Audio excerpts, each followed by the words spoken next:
Sejarah perkembangan hak kekayaan intelektual di Indonesia. Fenomena HKI atau hak kekayaan intelektual sebenarnya telah berlangsung sangat lama. Fenomena ini telah dimulai sejak awal sejarah kehidupan manusia yang diawali dengan perlindungan terhadap rahasia dan simbol penunjuk identitas. Pada masa itu, tujuan yang ingin dicapai pada umumnya lebih kepada perolehan kekuasaan daripada keuntungan di bidang perdagangan. Pada umumnya, konsep HKI belum berkembang sepenuhnya sebelum ditemukannya teknologi yang memudahkan proses duplikasi suatu produk. Sebagai contoh, menulis ulang sebuah buku adalah suatu pekerjaan yang sangat melelahkan, sehingga tidak efisien jika dijadikan sebagai media untuk melakukan pembajakan produk ciptaan orang lain. HKI di Indonesia di era kolonial Belanda pada tahun 1844 sampai 1945. Pada tahun 1844, pemerintah Belanda memperkenalkan Wet of the Uitgevingen atau UU Penemuan, peraturan pertama tentang HKI di Indonesia yang mengatur tentang hak paten. Dan pada tahun 1885, UU merek diberlakukan untuk melindungi merek dagang. Dan 1912, UU Hak Cipta atau Auteurswet diberlakukan untuk melindungi karya cipta. Dan 1926, Indonesia menjadi anggota Uni Paris untuk perlindungan hak industri. Dan 1934, Indonesia menjadi salah satu anggota Konvensi Bendre untuk perlindungan karya sastra dan artistik. Dan era kemerdekaan di 1900 sampai sekarang, dan pada tahun 1961 UU nomor 21 tahun 1961 tentang merek perusahaan dan merek perniagaan diberlakukan untuk menggantikan UU merek era kolonial Belanda. Dan 1982 Indonesia meratifikasikan Konvensi Universal Hak Cipta atau disingkat UICC. Dan 1987 UU nomor 6 tahun 1987 tentang hak cipta diperlakukan untuk menggantikan UU Hak Cipta era kolonial Belanda. Dan 1994 Indonesia meratifikasikan perjanjian perdagangan terkait aspek hak kekayaan intelektual atau disingkat dengan TRIPS dalam kerangka WTO. Dan tahun 2000 UU nomor 6 tahun 2000 tentang hak paten dan desain industri diberlakukan.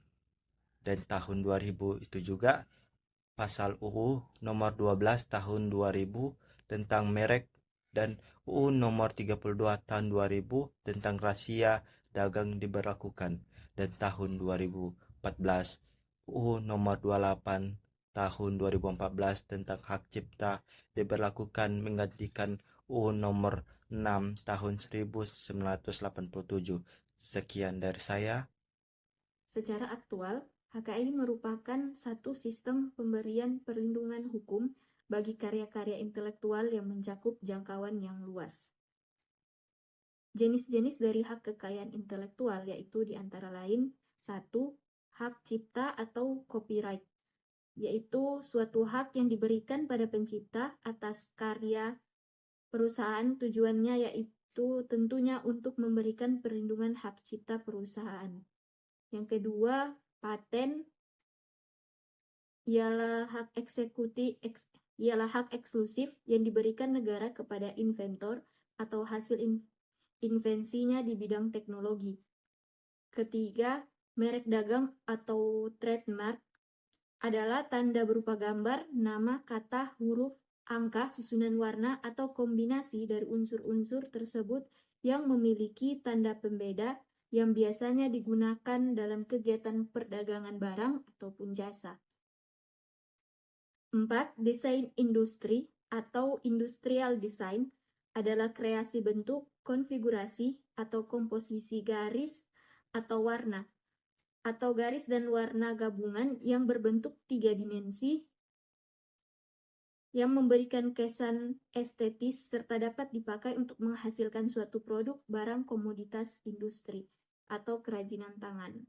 Selanjutnya ada sirkuit terpadu, ialah suatu produk jadi atau setengah jadi yang di dalamnya terdapat berbagai elemen dan sekurang-kurangnya satu dari elemen tersebut adalah elemen aktif, yang sebagian atau seluruhnya saling berkaitan serta dibentuk secara terpadu di dalam sebuah bahan semikonduktor untuk menghasilkan fungsi elektronik.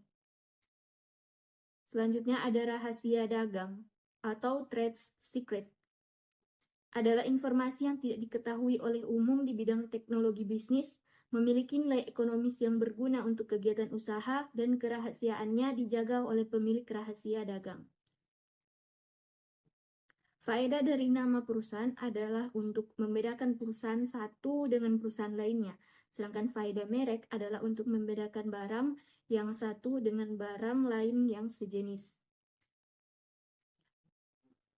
Tantangan dan permasalahan yang dihadapi dalam penegakan hukum terkait HKI, yaitu yang pertama, kurangnya kesadaran dan edukasi masyarakat mengenai kekayaan intelektual sehingga tidak menghargai kekayaan intelektual yang ada. Yang kedua, kurangnya kesadaran dari pencipta atau penemu atau pendesain untuk mendaftarkan cipta temunya supaya mendapatkan perlindungan hukum sehingga dapat dimanfaatkan dan memberikan keuntungan ekonomi bagi negara lain. Yang ketiga, ketidakmampuan pemerintah pusat dan daerah untuk mengedukasi serta menumbuhkan kesadaran masyarakat untuk mendaftarkan karya atau ciptanya, serta mengedukasi dan menumbuhkan kesadaran masyarakat untuk tidak melakukan pelanggaran terkait kekayaan intelektual yang sudah ada. Yang keempat, kendala yang dihadapi seperti yang tertera dalam poin 1, 2, dan 3 disebabkan oleh karakter budaya yang dianut di Indonesia, yaitu budaya yang bersifat komunal, yang berarti masyarakat Indonesia cenderung mendapatkan kepentingan bersama lebih tinggi daripada kepentingan individu. Sedangkan karakter dari implementasi penegakan hukum terkait hak kekayaan intelektual bersifat individual. Yang kelima, kekayaan alam di Indonesia yang melimpah sehingga mendatangkan banyak investor asing. Sulitnya mengharmoniskan ketentuan nasional di Indonesia dan ketentuan konvensi internasional untuk melindungi kekayaan intelektual yang telah ada. Yang keenam, kekhawatiran pemerintah dalam pelaksanaan HKI, yaitu ketergantungan yang kuat terhadap negara barat karena kemajuan teknologi serta ilmu pengetahuan berkembang lebih pesat dibandingkan Indonesia. Yang ketujuh, masih terdapat beberapa peraturan perundang-undangan yang belum lengkap sehingga menyulitkan penegakannya.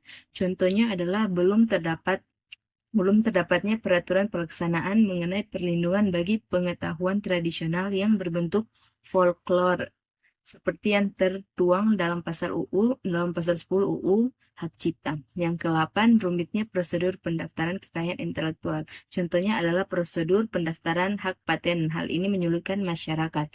Yang ke-9, bila ditinjau dari sisi psikologis, maraknya pelanggaran kekayaan intelektual seperti pembajakan mematikan kreativitas dan implementasi yang dimiliki oleh para pencipta atau penemu. Dampak positif hak kekayaan intelektual yang signifikan terhadap perdagangan dan ekonomi Indonesia. Yang pertama, meningkatkan daya saing produk. Kedua, mendorong inovasi dan kreativitas. Ketiga, meningkatkan investasi. Keempat, menciptakan lapangan kerja. Dan kelima, meningkatkan pendapatan negara. Berikut adalah dampak negatif terhadap perdagangan di Indonesia. Yang pertama, meningkatkan harga produk. Yang kedua, mempersempit akses terhadap teknologi. Dan yang terakhir, meningkatkan risiko singkir.